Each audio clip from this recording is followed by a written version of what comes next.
Now I'm going to proceed to show you how do we process the sample. The first thing we will use will be citric acid. Citric acid will be used to remove the germanium oxide on the sample.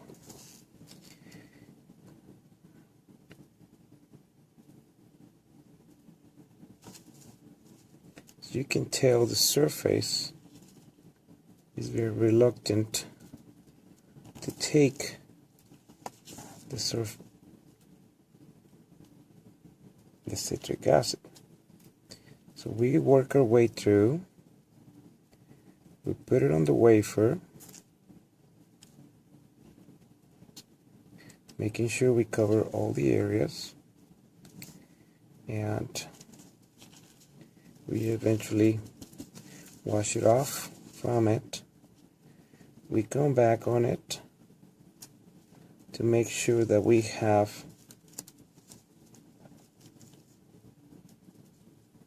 enough contact with the tubes.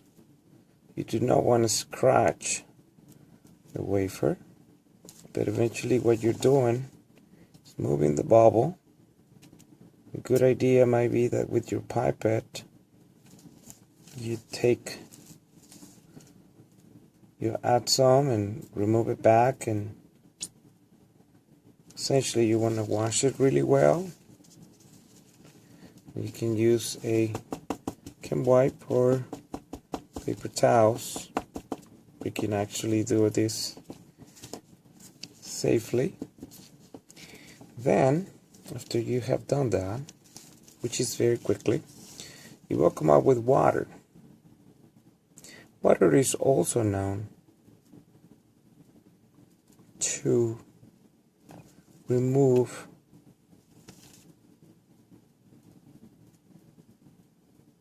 the oxide, germanium oxide species.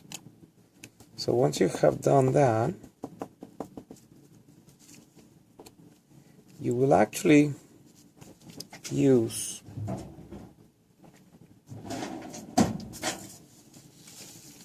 a bulb with a pipette, and that will help us dry the sample down.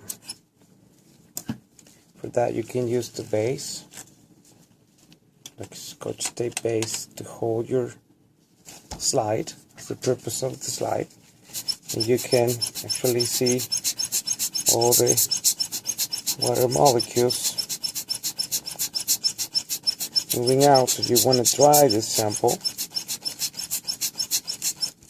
simulating what you will do in the clean room. You can actually see that all the water has run out. Then we proceed to get our sample, and we switch from these napkins or chem wipes where we were able to remove the water, come back to our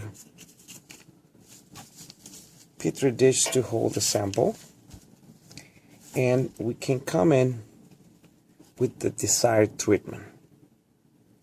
At this point is where you have already made this pipette, and you're going to choose your desired treatment. In this case, we're going to have a concentration of 5.6% sulfuric acid with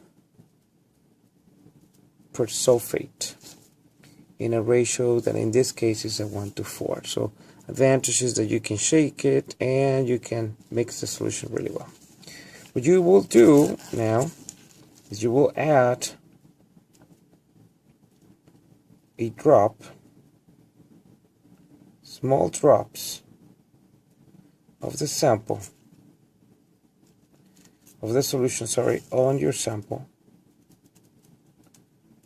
and that is your treatment. Now this sample is being treated.